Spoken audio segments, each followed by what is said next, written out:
Hi everybody, it's Marianne and Barb here from Ripple of Kindness, and today we are filming episode 5 of Coffee Talk with ROK. So we are here on Wellington Street in Barrie today. We're checking in with Youth Haven. The last time we spoke with Lucy, the Executive Director of Youth Haven, was March when we did our donation to them. So today we're going to be speaking with Lucy, and we're going to be speaking with Kim, who is the Youth Outreach Program Director. So with that, we're going to see what's happening with COVID, how it's affecting them, and as a community, what we can do to try and help make things a little bit better for our young people in the community. So here we are with Lucy and Kim to chat a little bit about how COVID has been affecting them. So ladies, tell us what's happening. Well, COVID has impacted Youth Haven in a big way. We've actually moved our youth from the shelter, and we have them in a local hotel. The reason for that is that we want to ensure that they're keeping them healthy and safe, and in order for us to be able to implement COVID-19 precautionary and health measures, we decided that in order for us to do that, off-site would be better. Here, as you know, we've gone through our shelter, our beautiful shelter, but unfortunately, it's a cramped shelter, very intimate in here. We weren't able to provide the social distancing. So taking them off-site in a local hotel will allow us to do that. So how many youth right now do you have? We currently have 17 youth staying with us in the hotel. At what age usually? Anywhere from 16 to 24. Okay, yeah. And as far as programs, what are you doing right now for programs for the youth in the community? Or is there anything that can be done right now? Well, we haven't stopped providing the services that we normally would. We've just done it in a different manner. So Kim from our outreach program can speak a little on what they do with the outreach program or what we're doing through the outreach program. But we're still maintaining those programs. We're still helping to support the kids get their lives back on track. We're encouraging them to take courses online to ensure that they're looking for work, to look for housing. Again, just because COVID is here, it hasn't stopped us from doing what we need to do, and it certainly hasn't stopped the youth from working towards a better life for themselves. So we're just here to help support that in a better way. Yeah, so like for high school or post-secondary, if any of them are enrolled, they're doing it virtually or online right now? Yeah. They are, if the course is available to them. And I think that's fantastic because, again, people or young people coming in through our shelter, this is a pathway out of homelessness for them. Right. And in order for that to happen, they have to have supports in place. We're here to help provide those supports. So if we can encourage them to take courses online, then we will certainly do so. We've made it possible for them to continue to take our Rent Smart program. And our Rent Smart program, if you recall, is a series of workshops that help our youth or anyone else who's experiencing homelessness to basically become a better tenant. So we teach them how to deal with landlords. We teach them how to actually approach a landlord, what their rights are as a tenant, what the rights of a landlord may be. We teach them budgeting. We teach them how to maintain and keep their home clean. Really important skills for everybody. Skills. Absolutely. Exactly. But they're necessary skills. Right. And so we recognize that our kids may find housing. The challenge is in having them actually keep it. And so this program and everything else that we do through Youth Haven will teach them those skills. Right. So Kim, can you tell us a little bit about some of the outreach programs that you're doing right now?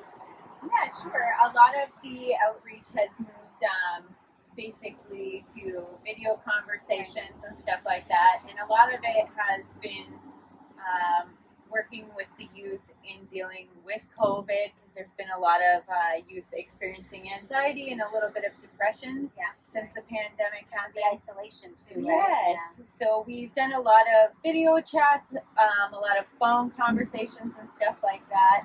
So in some ways it's changed in that I don't get a lot of face-to-face with them, but I actually almost get more time dedicated to them. To communicating as opposed to the physical one-on-one. Absolutely.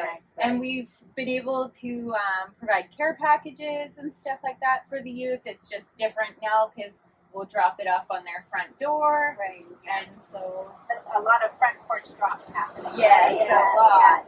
So for sure. So how do you find the morale of them? Like, are they feeling supported and confident, or are they a little bit nervous right now? Well, when we first moved to the local hotel, I think they were kind of in that honeymoon stage. Right. This is something new to them. They were Everybody loves a hotel Of stay. course, right? You have like not necessarily your own room, but Yeah. at least you're not sharing with 5 other people. Right. So Yeah. you're sharing with one other person. You're Yeah. able to take a shower whenever you want. Right. Like there's so many courtesies that, Yeah. that they were able to receive because they're at a hotel as opposed to being here at the shelter. Right. But after a while, and because we still try and maintain the expectations that we have of the youth while staying at the shelter at the hotel, it became a little bit of a challenge because, again, they were feeling cabin fever and they want to go out. And, being at the shelter, they were able to leave the shelter throughout the day and come back when they were supposed to. Being at a hotel, of course, that changed. We were trying to implement the expectations, regulations that would keep them safe as well as my staff. Right. Their health has to be our priority. Absolutely. So we had a bit of that challenge. And of course, Kim, you can probably speak to what you're dealing with the kids that you see through outreach programs.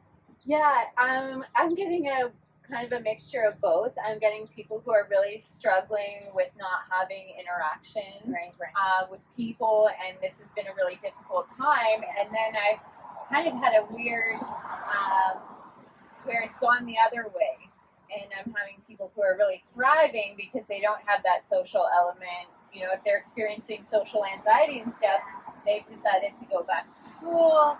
They've decided to try and for jobs and stuff like that because now it's done over the internet, so it's provides a more comforting environment for them. So I'm getting half and half. Yeah. Some are doing very well and some are not okay with it. Yeah, it's funny. I was talking to a friend the other day, and they're a bit of an introvert, and they're like, "I'm kind of loving COVID." Yeah. I know. I've had a few friends Yeah. say, what changes, Yeah. So for some people, you're exactly right. Like those will embrace it, who feel the comfort level, and others are Like struggling. Marianne and I are extroverts. Yeah, and so we're we miss our friends. Let me tell you, we miss our That's friends. true. We miss It our sure Ripple is. members, that's for sure. Yeah, no, for sure. So what are some things that the community has done to help Youth Haven, and what are some things moving forward that they can do to continue to help? We are so grateful. I say this all the time. We have an amazing community. We do. Everyone is so generous to us. In fact, they were generous to us before all of this happened. They're even more generous to us now that it is happening. So we've received donations of food. We've actually had businesses that have purchased food for us, for the kids at Youth Haven. We were involved with the Barry Colts Foundation and their meal preparation, which they prepared, I believe, 700 meals a day for local shelters and the food bank, and we were a part of that. And again, we were so grateful for that.